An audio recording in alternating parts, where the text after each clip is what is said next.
তো যেটা বলতেছিলাম, although the output of the 10H activation function is zero center, hence we can easily map the output values as strongly negative, neutral or positive. তিনটা জায়গায় আমরা দিতে পারি, হচ্ছে strongly negative, neutral, এটা হচ্ছে কি strongly positive. So it means আমার ডিরেকশন এখানে ফ্লেক্সিবিলিটি আমি পাচ্ছি। এরপর কি লিখছে, although both sigmoid and 10H দুটাই কি করে ভ্যানিশিং গ্রেডিয়েন্ট ইস্যুটাকে ফেস করে, এটা ক্ষেত্রেও সেম কাহিনী। সিগময়েডের ক্ষেত্রেও ভ্যানিশিং গ্রেডিয়েন্ট আছে, এই 10H এর ক্ষেত্রে ভ্যানিশিং গ্রেডিয়েন্ট আছে। কারণ কি দুইটা ক্ষেত্রে সে ভ্যালু গুলাকে ছোট ছোট ভ্যালু রেঞ্জে স্কোয়াশ করতেছে। সিগময়েডের ক্ষেত্রে স্কোয়াশ করছে হচ্ছে কত, 0 থেকে 1-এ, আর এখানে -1 থেকে 1-এ স্কোয়াশ করছে। তো এই কারণে এখান থেকে ছোট ভ্যালু আসার পসিবিলিটি বেশি। তো ওই কারণে ভ্যানিশিং গ্রেডিয়েন্ট ইস্যু ক্রিয়েট হবে। And 10H is zero centered and the gradients are not restricted to move in a certain direction. যেহেতু জিরো সেন্টার, এই কারণে গ্রেডিয়েন্টটা সার্টেন ডিরেকশনে, একটা স্পেসিফিক ফিক্সড ডিরেকশনে যে মুভ মুভ করা লাগবে এরকম কোনো বাধ্যবাধকতা নেই, সেখানে সে ফ্লেক্সিবিলিটি দিচ্ছে যে তুমি যে কোনো দিকে মুভ করতে পারবে। And therefore in practice 10H nonlinearity is always preferred to sigmoid nonlinearity কোথায়, হিডেন লেয়ারে ইউজ করার জন্য। মানে অনেকেই দেখবে যে হিডেন লেয়ারে 10H ও ইউজ করে থাকে, বাট এখন করে না, এটা আগে করতো, এখন এর থেকে বেটার আছে, সেটার নাম হচ্ছে রেলু, যেটা আমরা এখন দেখবো। এটা কি বুঝে গেছে এখানে কি বলছো বলুন? হ্যাঁ স্যার।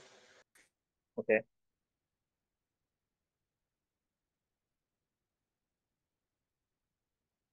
এবার আসে আমাদের রেলু। রেলু মানে কি, রেক্টিফাইড লিনিয়ার ইউনিট। রেলুর কাজ কি, although it gives an impression of linear function, ReLU has a derivative function and allows for backpropagation while simultaneously making it computationally efficient. আচ্ছা, এখন এখানে একটা কথা লিখছে, দেখতে লিনিয়ার ফাংশনের মতো, এটা মানে কি? রেলুটাকে আগে একটু দেখি, রেলু কি লিখছে দেখেন তো। রেলু ফাংশন কি, f of x equals to max 0 comma x, টা মানে কি বলুন তো? সব সময় পজিটিভ অথবা জিরো। জিরোটা কখন হবে? যদি নেগেটিভ কোনো ভ্যালু থাকে এক্স এর। এক্স্যাক্টলি, যদি এক্স এর ভ্যালু নেগেটিভ হয় তাহলে জিরো, আর যদি এক্স এর ভ্যালু পজিটিভ হয় তাহলে যা আছে তাই। এখন এটা কি লিনিয়ার ফাংশন?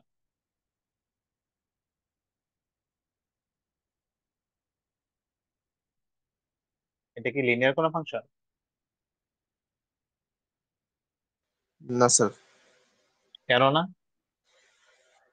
আহ, কারণ স্যার একটা সময় স্থির থাকতেছে জিরোতে। হ্যাঁ, মানে নেগেটিভ। বেসিক্যালি ফাংশনটা কিন্তু শুধু এইটুক না, ফাংশনটা কি এরকম, এরকম, এটা তো লিনিয়ার কোনো ফাংশন, তাই না? এরকম কোনো লিনিয়ার ফাংশন তো নাই। সো এই কারণে এই এই কথাগুলো এখানে লিখছে যে এটা ইমপ্রেশন দেয় লিনিয়ার ফাংশনের মধ্যে, কিন্তু আসলে এটা লিনিয়ার না, এবং এটা ডেরিভেটিভ ফাংশন আমাদের ব্যাক প্রপোগেশনে হেল্প করে। এরপর এখানে কিছু কথা লিখছে, the main catch here is that ReLU function does not activate all neurons at the same time. এটা মিনিং কি খেয়াল করেন, এরকম সিনারিওতে আসতেই পারে যখন এক্স এর ভ্যালু নেগেটিভ। তো সেই এক্স এর ভ্যালু যখন নেগেটিভ হবে, তো সেক্ষেত্রে সে কি করে দিচ্ছে, ভ্যালুটাকে জিরো করে দিচ্ছে না? জি স্যার। মানে suppose, suppose this is hour input, this is hour hidden layer, hidden লেয়ারে ধরেন এখানে রেলু আছে। রেলুর কাজ হচ্ছে ইনপুট গুলাকে কম্বাইন করে যেটা আসলো সেটাকে রেলু দিয়ে আমি পাস করবো, রেলুর এক্সপ্রেশন ফাংশন দিয়ে পাস করবো। পাস করার পর এখানে আউটপুট কি আসলো, জিরো। মানে এখান থেকে সাপোজ আউটপুট কি আসছে, জিরো আসছে। এখন এই নিউরন যদি আউটপুট জিরো দেয়, এই আউটপুট থাকা না থাকা একই কথা না? এটা কি বুঝছি? মানে হ্যাঁ স্যার। সাপোজ একটু একটু সহজভাবে যদি বলি, this is hour input layer, this is hour hidden layer. হ্যাঁ, ইনপুট যদি জিরো হয়, এই ইনপুট থাকা না থাকা একই কথা না? এটা যদি জিরো আমাকে ইনপুট দেয়, এটা কি থাকা না থাকা একই কথা না? সিমিলারলি এই হিডেন লেয়ার থেকে যদি আউটপুট জিরো আসে, এই আউটপুটটা আবার অন্য লেয়ারের জন্য ইনপুট না, এটা যদি জিরো হয়ে যায় তাহলে এটা থাকা না থাকা একই কথা না? কথা বুঝতেছি কি বললাম? জি স্যার। আচ্ছা, এখন এই যে বললাম যে থাকা না থাকা একই কথা না, বা আউটপুট জিরো করে দেয়, এটাকে বলা হচ্ছে dead neuron, dead neuron condition. এটাকে কি বলে, ডেড নিউরন কন্ডিশন। মিনস এরকম কেসে কি হবে, আমার নিউরনটা ডিঅ্যাক্টিভেট হয়ে যাচ্ছে, যেটাকে আমরা ডেড নিউরন বলতেছি। তো রেলুর একটা অসুবিধা হচ্ছে সে ডেড নিউরন ক্রিয়েট করে। খেয়াল করেন এই কথাগুলো এখানে আছে সামনে।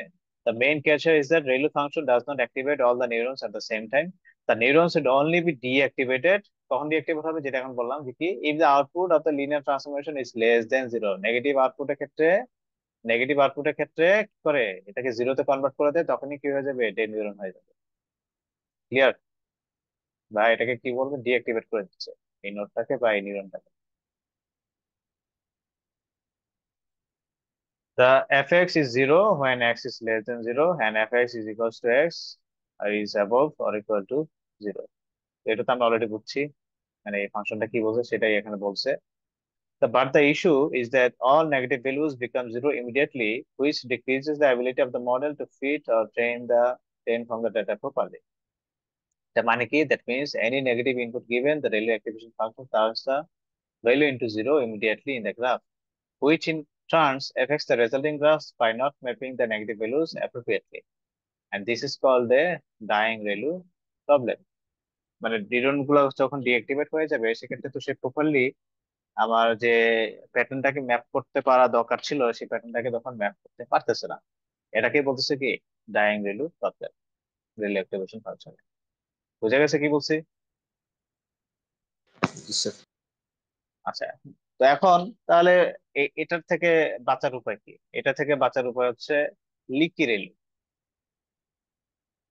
লিকি রেলু, তো রিকি রেলু আর রিলু দেখতে সবই সেম, একটা জায়গায় খালি ডিফারেন্স এটা। দেখুন তো বুঝেন কিনা পার্থক্যটা, কি বলছে এখানে।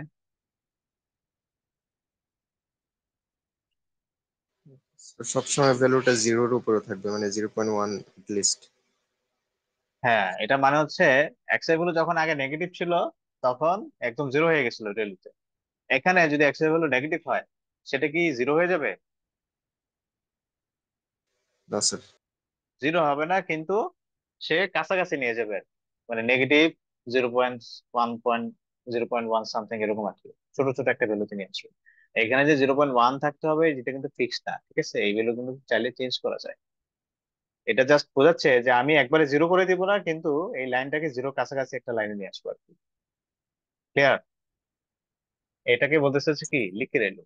তো লিখে রেলু কি, একটা improve version of ReLU to solve the dying ReLU problem. তো এটা করলে সুবিধা কি, আমার তো একেবারে জিরো হয়ে যাচ্ছে না, মানে ডেড নিউরন যেটা আগে হচ্ছিল, সে ডেড নিউরন তো আর থাকতেছে না নাকি, as it has a small positive slope in the negative area. The advantages of Relu are same as that of Relu. রেলুর যত অ্যাডভান্টেজ আছে, এখানে সব ধরনের অ্যাডভান্টেজ পাবো, মানে ডিফারেন্সিয়েবল, নন লিনিয়ার সবকিছু এখানে আছে, যেটা আমার ব্যাক প্রপাগেশনে হেল্প করবে। And by making this minor modification for negative input values, the gradient of the left side of the graph comes out to be non-zero value. Therefore, we would no longer encounter dead neurons in that region.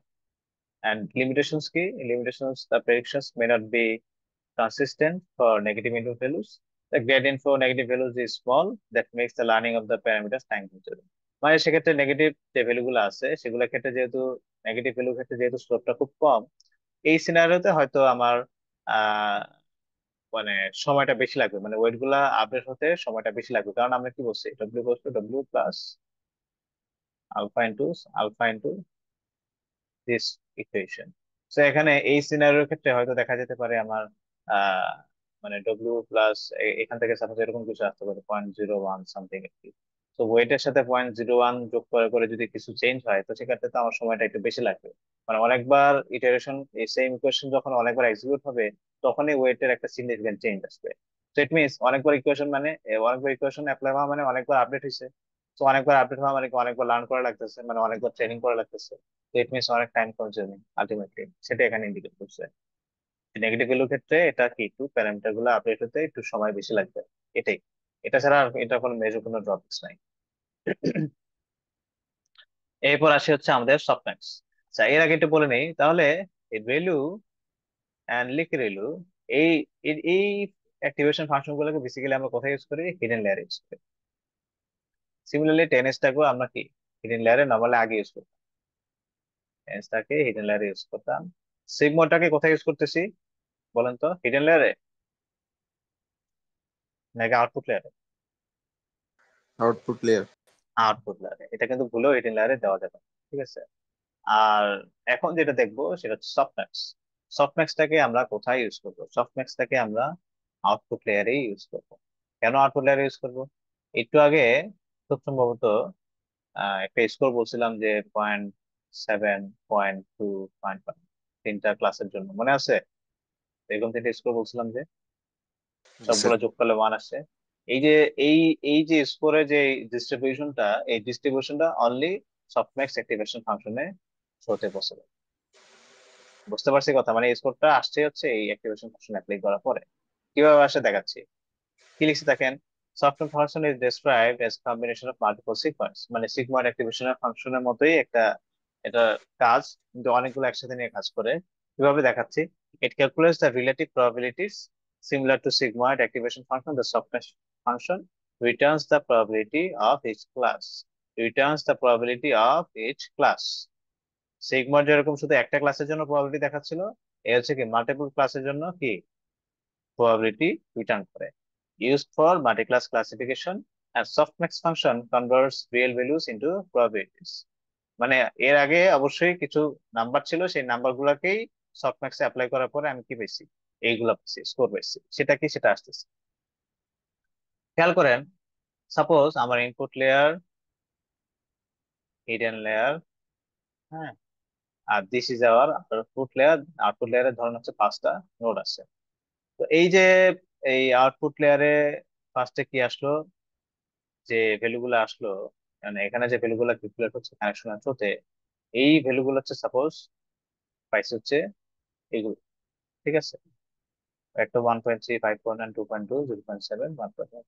এরপরে কি করলাম, এই যে ভ্যালুগুলো যেগুলো পাইছি, এই ভ্যালুগুলোকে আমি Softmax activation function দিয়ে পাস করলাম। পাস করলে কি হলো, সেক্ষেত্রে সে একটা প্রবাবিলিটি ডিস্ট্রিবিউশন দিল প্রত্যেকটা আউটপুটের ইনপুটের উপরে।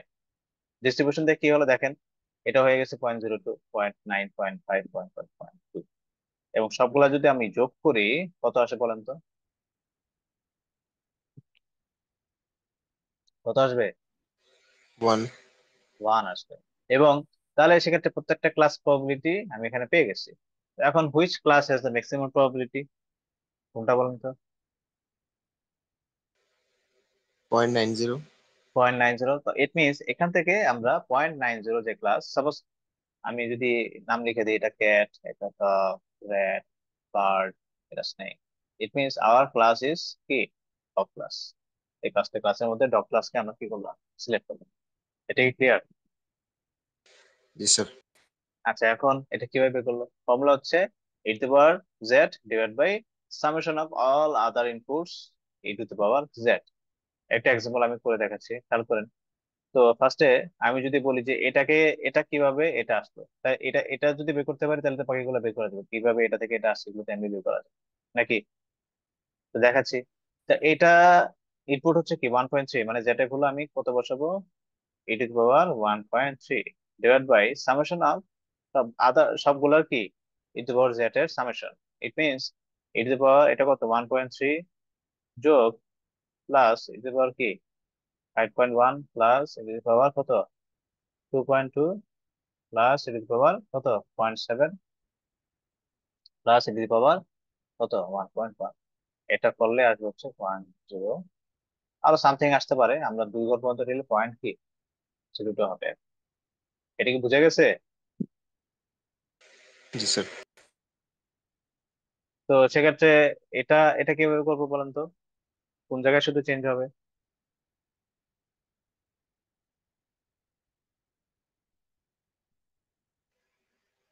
স্যার এই পয়েন্ট, উপরেরটা তো চেঞ্জ হবে। হ্যাঁ উপরেরটা এই জায়গায় জায়গায় কি হবে, জাস্ট 0.7 বসাই দিলে কত আসবে, 0.01 সামথিং আসবে। তো এই টাইপের ম্যাথ আসলে পারা যাবে। জি স্যার। ওকে, তো এটা গেলো হচ্ছে আমাদের সফটম্যাক্স। তো সফটম্যাক্স কে আমরা এটাকে কি হিডেন লেয়ারে ইউজ করবো?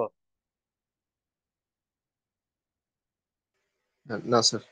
এটা শুধুমাত্র আউটপুট লেয়ারে, কোন সিনারিওতে, multi class classification. Clear? Yes. Okay. এবার আসি ভ্যানিশিং গ্রেডিয়েন্টস, এগুলো অলরেডি বলছি, আমি এগুলো এক্সপ্লেন করতেছি না। এক্সপোর্টিং গ্রেডিয়েন্টস অলরেডি বলছি, বুঝবো। আচ্ছা, how to choose the right activation function, this is the important part. এতক্ষণ আমরা যা পড়ছি এটার একটা সামারি। কি লিখছে দেখেন তো, sigmoid functions and their combinations generally work better in the case of classifier. Classifier এ আমরা নরমালি sigmoid ফাংশন ইউজ করি। কোন ক্লাসিফায়ার বা কোন ক্লাসিফিকেশন? বাইনারি। এটা অবশ্যই ক্লিয়ার থাকতে হবে। ওকে, sigmoid and tanh activation functions should be avoided in the hidden layers, কেন? Vanishing gradient problems। Clear? G sir. sigmoid and softmax functions কোথায় ইউজ করি আমরা? বেসিক্যালি আউটপুট লেয়ারে ইউজ করি। sigmoidটা ইউজ করি বাইনারি ক্লাসিফিকেশনের জন্য, softmaxটা ইউজ করি কি মাল্টি ক্লাস ক্লাসিফিকেশন। ক্লিয়ার? জি স্যার। রেলোটা আমরা পপুলারলি হিডেন লেয়ারে ইউজ করি, হাওয়েভার রেলো ইউজ করলে আমাদের এই সমস্যা কি ছিল, ডেড নিউরনের একটা প্রবলেম ছিল, কিন্তু এখানে ভ্যানিশিং গ্রেডিয়েন্টের কোনো প্রবলেম নাই। তো এই কথাটা এখানে লিখছে, ReLU can suffer from dying neurons problem, কিন্তু এটার ফিক্স কি? লিখি রেলো। ক্লিয়ার? জি স্যার। ওকে, তো ওভারঅল এখন সামারি আসি। তাহলে আমাদের বাইনারি ক্লাসিফিকেশনের ক্ষেত্রে সিগময়েড ও লজিস্টিক অ্যাক্টিভেশন ফাংশন, মাল্টি ক্লাসের ক্ষেত্রে সফটম্যাক্স। আর একটা কথা লিখছে মাল্টি লেভেল, আর একটা বলছে রিগ্রেশন। এটা বলতেছি, মাল্টি লেভেল ক্লাসিফিকেশনের ক্ষেত্রে সিগময়েড কেন? মাল্টি লেভেল ক্লাসিফিকেশনটা কি সেটা একটু আগে বুঝতে হবে। এতক্ষণ আমরা যেগুলো বলছিলাম সেগুলো সাপোজ এরকম টাইপের। বাইনারি মিনস আমার suppose dog versus not dog. Suppose এই ছবিতে একটা ডগের ছবি আছে, আর এই ছবিতে হচ্ছে একটা ক্যাটের ছবি আছে, ঠিক আছে? এখানে ক্যাট, এটা হচ্ছে ডগের ছবি। তো ছবিতে অবজেক্ট একটাই। তো সেক্ষেত্রে আমি জাস্ট বলছি যে this is dog and this is not dog. Okay, এটা গেল। এটা গেল হচ্ছে বাইনারি ক্লাসিফিকেশন। মাল্টি ক্লাস কি? যে আমার মাল্টিপল টাইপের ক্যাটাগরি হতে পারে, ডগ, ক্যাট, বার্ড হতে পারে, তো সেখান থেকে যে কোনো একটাকে বলবো। এটা গেল মাল্টি ক্লাস। এখন এরকম একটা সিনারিও হতে পারে যেখানে একই ছবিতে ডগও থাকতে পারে একটা জায়গায়, একই ছবিতে একটা জায়গায় ক্যাটও থাকতে পারে। সেক্ষেত্রে কি হবে? আমি প্রশ্ন করছি, একটা ছবিতে ডগও আছে, একটা ছবিতে কি ক্যাটও আছে একই ছবির মধ্যে, সেক্ষেত্রে ক্লাসিফিকেশনটা কি হবে? স্যার মাল্টি ক্লাস হবে, কিন্তু এভাবে চিন্তা করা যায় না, মানে ডগ একটা চিন্তা করে, মানে একটা ডগ যদি কনসিডার করি তাহলে ডগ, আর নাইলে অন্যটা ক্যাট হবে, মানে নো হলে কিন্তু ক্যাট দুইটাই হবে। তো আছে। না, দুইটাই তো আছে, আমার তো দুইটাই প্রেডিকশন করা উচিত না? মানে ডগেরও স্কোর, কনফিডেন্স স্কোর 0.5 এর উপরে হওয়া উচিত, ক্যাটেরও কি কনফিডেন্স স্কোর 0.5 এর হওয়া উচিত, উপরে হওয়া উচিত। এটা কি বুঝতে পারছি কি বললাম? জি স্যার। তো এখন সফটম্যাক্স কি এটা করতে পারে যে সাপোজ একটা যদি বলে 0.75, আরেকটাও কি 0.75 সে বলতে পারবে? না, পারবে না স্যার। কারণ প্রবাবিলিটি সামেশন কত হইতে হবে? 1 না? ওয়ান। এই দুটো যোগ করলে তো মানে বেশি হয়ে যাবে। তো এখন এই জিনিসটাকে আমরা সেপারেটলি বাইনারি ক্লাসিফিকেশন বলতে পারি। কিভাবে? খেয়াল করেন, এই এই ডগ ছবির মধ্যে ডগও আছে, ক্যাটও আছে, these are independent of each other, independent of each other. এটা মানে বুঝছি? জি স্যার। ইন্ডিপেন্ডেন্ট মানে কি? যে ডগ হলে যে ক্যাট হতে পারবে না, আবার ক্যাট হলে যে ডগ হতে পারবে না, এরকম কোনো কিছু আছে এখানে? না স্যার। নাই। সো ইট মিনস ডগ হতে পারবে, ক্যাটও হতে পারবে। যেহেতু ডগ হতে পারে, ইট মিনস এটা ডগ ভার্সেস নট ডগ হতে পারে এই সিনারিওতে, এটার জন্য। আর এটার জন্য কি ক্যাট ভার্সেস কি নট ক্যাট, এরকম হতে পারে। তো বেসিক্যালি যেটা করা হয়, মানে নিউরাল নেটওয়ার্কের রেসপেক্টে, suppose this is our input layer, this is our hidden layer. আর আমাদের যদি এরকম সিনারিও হয় যে একটা ছবিতে দুইটা করে অবজেক্ট আছে এবং দুইটা ক্যাট এবং ডগের অবজেক্ট হতে পারে, বা একটাও থাকতে পারে, দুইটাও থাকতে পারে, বাট শুধু ডগ আর ক্যাট ওভারঅল এগুলোর মধ্যে হতে পারে, যদি এরকম সিনারিও থাকে যে প্রত্যেক ছবিতে দুইটা করে অবজেক্ট, তো সেক্ষেত্রে আমাদের আউটপুট লেয়ারে দুইটা নিউরন দিতে হবে। প্রথম নিউরনের উপরেও সিগময়েড অ্যাপ্লাই করবো, সেকেন্ড নিউরনের উপরেও কি সিগময়েডই অ্যাপ্লাই করবো। কেন? প্রথমটা সাপোজ ডগের জন্য রেসপন্সিবল, পরেরটা হচ্ছে কি ক্যাটের জন্য রেসপন্সিবল। তো এই নোড যদি আউটপুট দেয় হচ্ছে 0.75 সাপোজ, আমি কি ধরে নিব এটা কি ডগ ভার্সেস ডগ নাকি নট ডগ?